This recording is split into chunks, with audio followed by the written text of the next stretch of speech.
Shalom dan salam sejahtera. Bertemu sekali lagi kita dalam ibadah dalam talian bagi pelayanan bahasa Malaysia Gereja Metodis.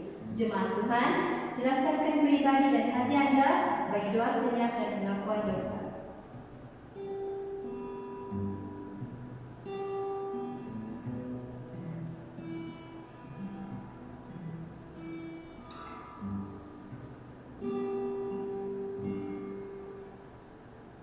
Dalam nama Allah Bapa, Tuhan kita Yesus Kristus dan Roh Kudus, kita memulakan kebaktian pada hari ini. Amin.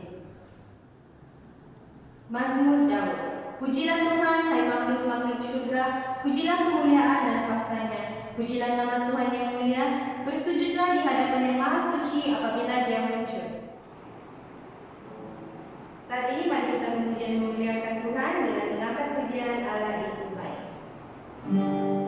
Allah itu baik, sungguh baik bagiku, ditunjukkannya kasih setianya, yang menyediakan yang ku perlukan, menyatakan kebaikan, menyatakan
Jemaat Tuhan, mari kita berdiri dan berdoa kepada Tuhan.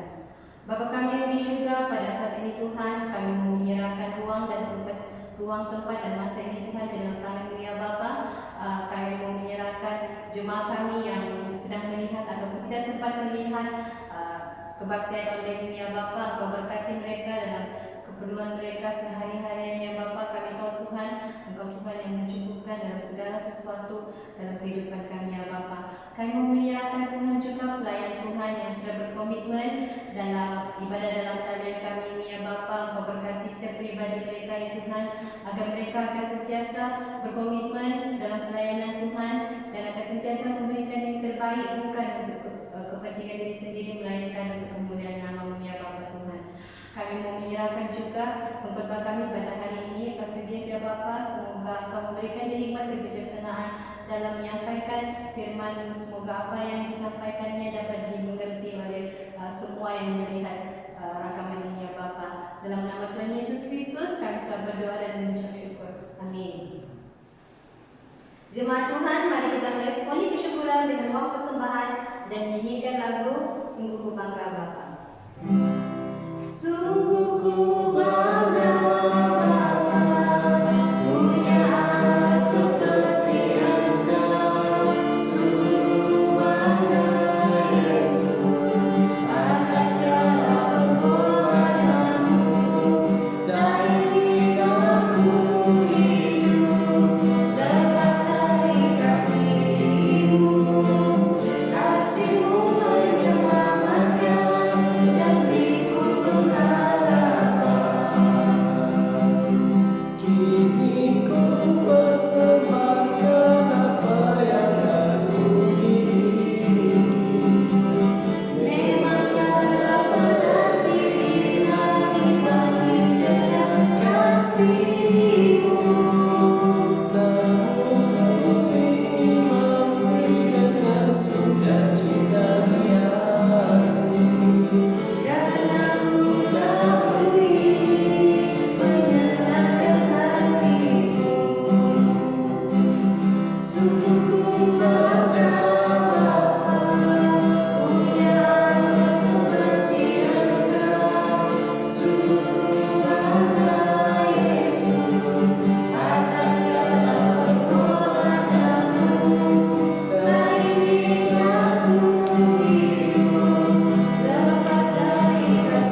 Pembacaan teks firman Tuhan diambil dari surat Yakobus 1 ayat 12. Yakobus 1 ayat 12. Berbahagialah orang yang tabah semasa mengalami cubaan. Apabila mereka berjaya mengatasi cubaan itu, mereka akan menerima pahala berupa kehidupan yang sudah dijanjikan oleh Allah kepada orang yang mengasihinya.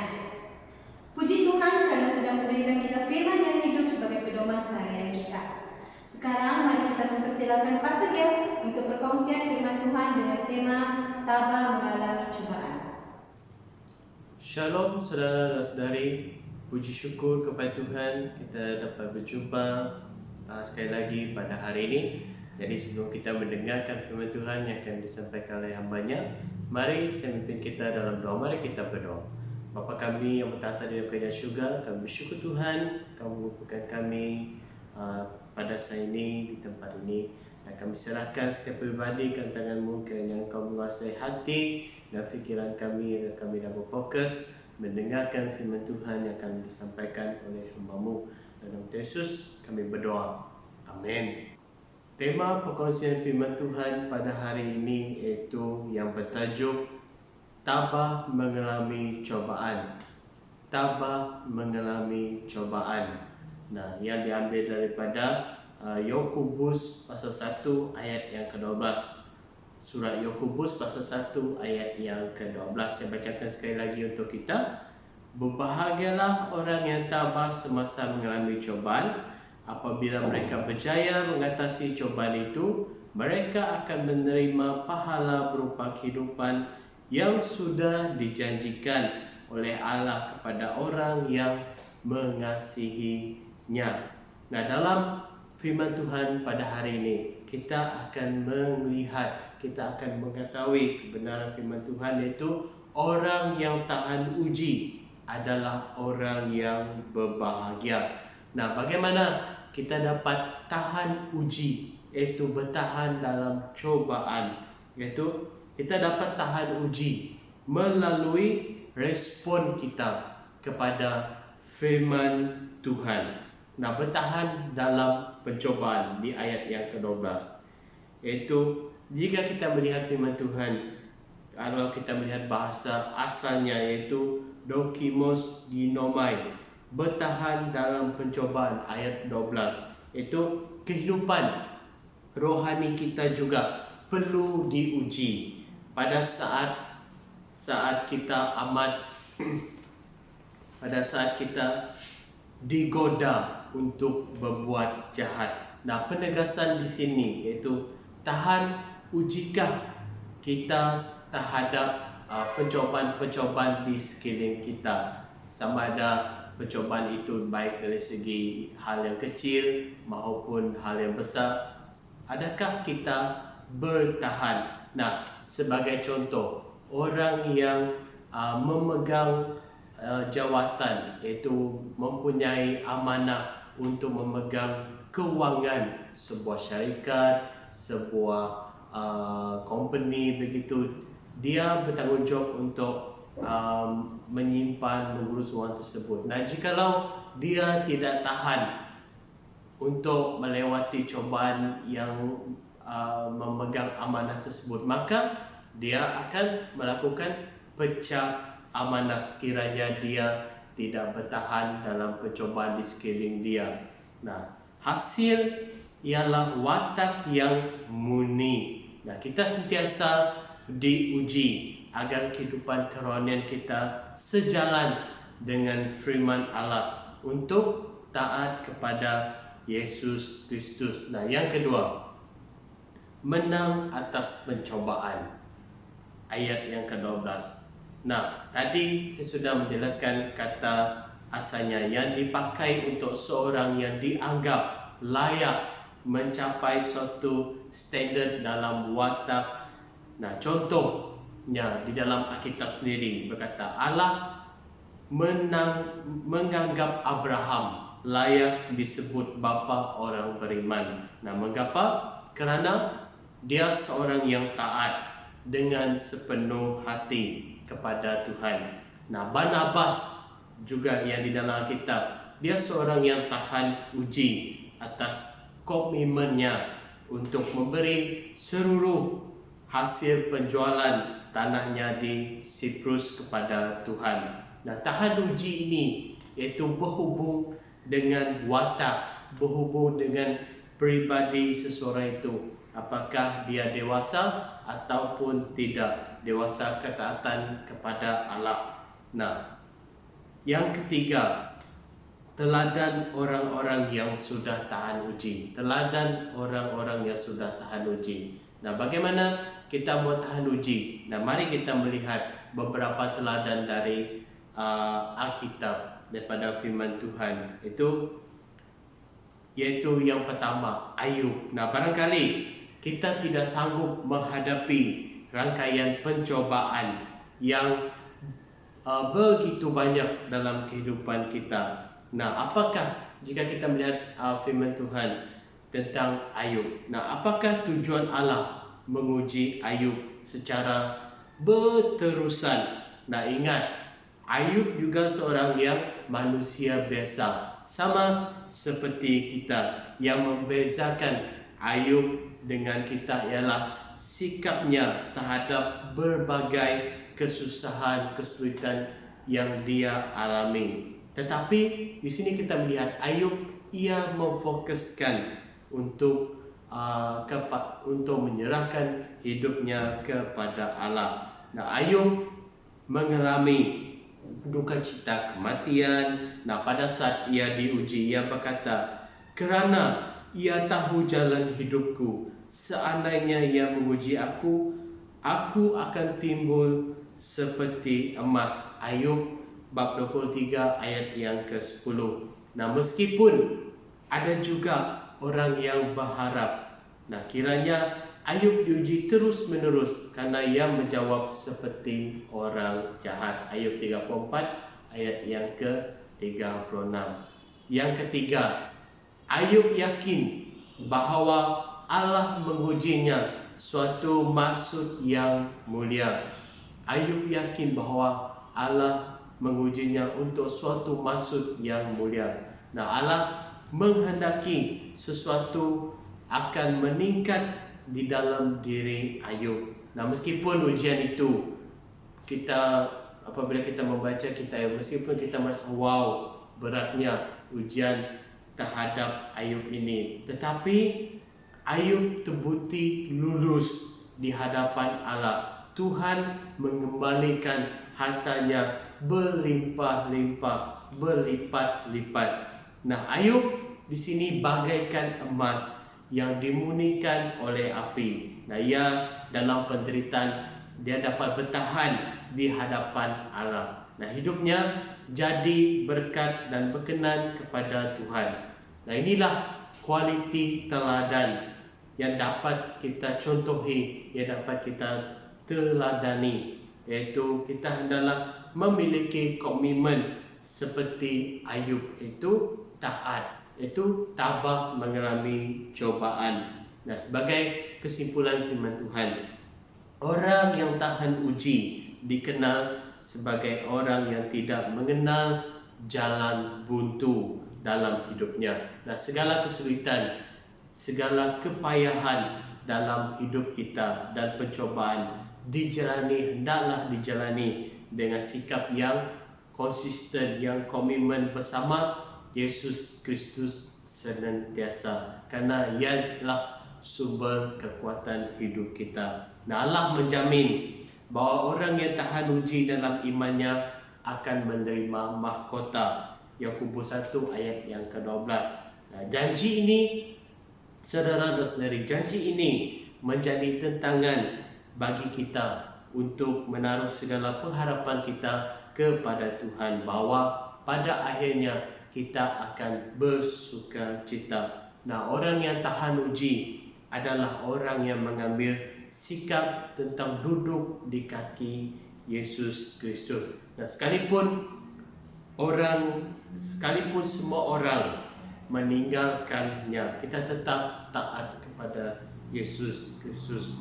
Nah, pada saat kita dicobai, kita harus tetap bertahan di hadapan Allah, menanti pertolongannya. Demikianlah kita tabah mengalami cobaan semasa kita hidup di dunia ini. Tuhan memberkati. Mari kita berdoa, sembah kita dalam doa. Bapa kami yang bertata di yang syurga, hamba-Mu baru saja menyelesaikan ataupun menyampaikan apa yang Engkau ingin sampaikan kepada anak-anak-Mu yang berada di rumah maupun yang mengikuti kebaktian pada hari ini. Kiranya kami sentiasa tabah ketika kami mengalami cobaan, ketika juga kami menyerahkan hidup kami ke dalam-Mu, agar kami tetap bersandar kepada-Mu walaupun cobaan berat melanda hidup kami. Kami serahkan setiap anak-anak-Mu ke dalam tangan-Mu Tuhan. Dalam nama Yesus kami berdoa. Amin.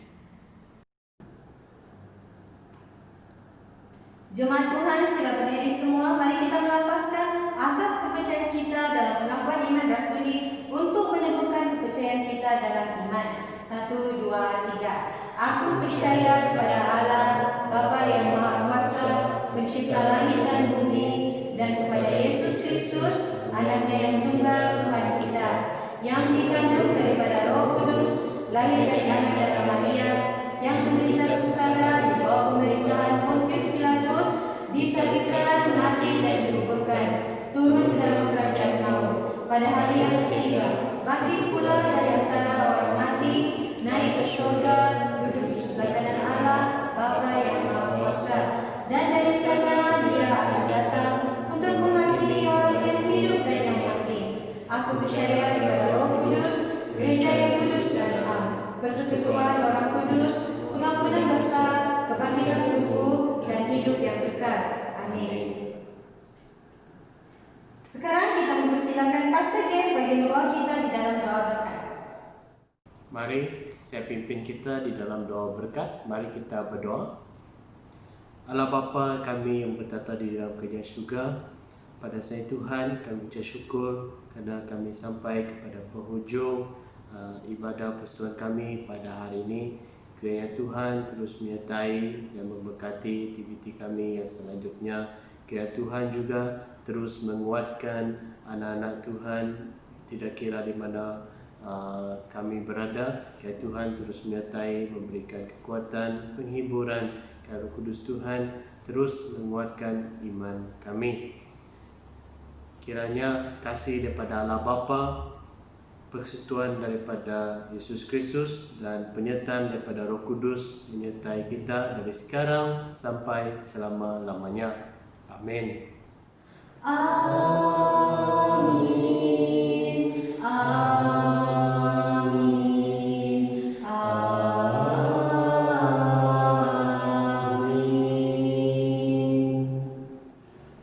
Jemaat Tuhan, sila duduk, doa senyap sebelum berserai, kebaktian ditangguhkan